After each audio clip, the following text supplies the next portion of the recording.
नमस्कार दोस्तों, मैं विशाल प्रसाद आप लोग का स्वागत करता हूँ मेरे यूट्यूब चैनल में। तो आज हम लोग सुनेंगे हॉरर स्टोरी जिसका नाम है मुर्दों की हवेली। तो चलिए स्टार्ट करते हैं अपनी कहानी को। कहानी कोर्ट में हवेली का केस जीतने के बाद रवि श्याम को उसी हवेली में जा पहुंचा जहां 2 ही दिन पहले ही उसने अपने छोटे भाई और उसकी प्रेमिका का किसी वहशीय दरिंदे की तरह हत्या कर दी थी। और उसी हवेली के एक कोने में उसने दोनों प्रेमियों को दफना दिया था। अब उसके हिस्सेदार न होने के कारण सारी जायदाद रवि ने अकेले ही निगल ली थी। वह दूसरे दिन ही हवेली को बेचकर विदेश भागने वाला था, इसलिए वह उसका ज़रूरी सामान और कुछ बेशकीमती चीज़ें लेने हवेली आया था। वहां पर कदम रखने के बाद सबसे पहले रवि बिजली चालू करने तहखाने गया। वहां धूप अंधेरा था, इसलिए मोबाइल टॉर्च चालू करके उसने बिजली का मेन स्विच ढूंढ लिया और बिजली का कनेक्शन चालू करने लगा। तभी अचानक उसे अपने पीछे किसी की गहरी सांस लेने की आवाज़ आने लगी और वहां पर किसी और के भी मौजूदगी का एहसास होने लगा।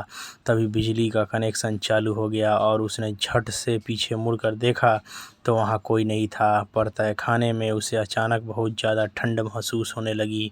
कहते हैं अगर किसी बंद या सुनसान जगह पर अचानक बहुत ठंड महसूस होने लगे तो समझ लेना कि कोई प्रेत आत्मा आपके आसपास मंडरा रही है। रवि ने उस सब बात पर ज़्यादा ध्यान नहीं दिया, उसे तो बस सामान लेकर रात से पहले हवेली से निकलना था। तहखाने से बाहर आने के बाद उसने अपने कमरे में जाकर ज़रूरी सामान पैक कर लिया। उसके बाद उसने अपनी पेंटिंग्स की याद आई। उसने अपने हाथ से कत्ल किए हुए सभी लोगों की तस्वीर बनाई थी और उन्हें हवेली के एक गुप्त कमरे में सजाई थी।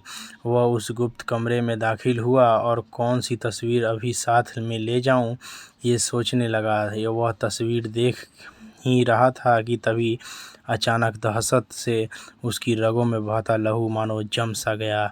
रवि अब दरवाजे की ओर भागने लगा। उसके पीछे मुड़कर देखने की भी हिम्मत नहीं हो रही थी, क्योंकि उसकी बनाई हुई तस्वीरों की आंखें जो अभी तक सामने की तरफ देख रही थी, वो आंखें अब किसी तरफ घूम रही थी और सबके चेहरे पर थी एक शैतानी मुस्कान। रवि चीख रहा था, दरवाज़ा पीट रहा था, पर कोई फ़ायदा नहीं, क्योंकि दरवाज़ा बाहर से बंद हो चुका था। साथ ही बिजली भी चली गई। अब रवि दरवाजे के पास कोने में बैठकर रोते हुए अपनी मौत का इंतज़ार करने लगा। उसे अपने किए पर सारे पाप एक एक करके याद आ रहे थे।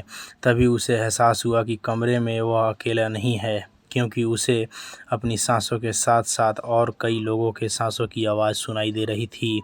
और कुछ ही देर में उस मनहूस मुर्दों की हवेली ने एक दर्दनाक चीख सुनी। उसके बाद सुबह जब ब्रोकर एक पार्टी को हवेली दिखाने लाया तो उसे रवि की लाश हॉल में पड़ी मिली। उसकी आंखें खुली थी और चेहरा इतना डरा हुआ था कि मानो उसे किसी ने दर्दनाक तरीके से मौत दी हो। तो दोस्तों, ये हिंदी हॉरर स्टोरी कहानी आपको कैसी लगी हमें कमेंट करके ज़रूर बताइएगा। तो मैं विशाल प्रसाद आप लोग से विदा लेता हूँ, मिलूंगा एक और नई कहानी में। तब तक के लिए आप खुश रहे, मस्त रहे, अपना ख्याल रखें, अपनी फैमिली का ख्याल रखें। जय हिंद, वंदे मातरम।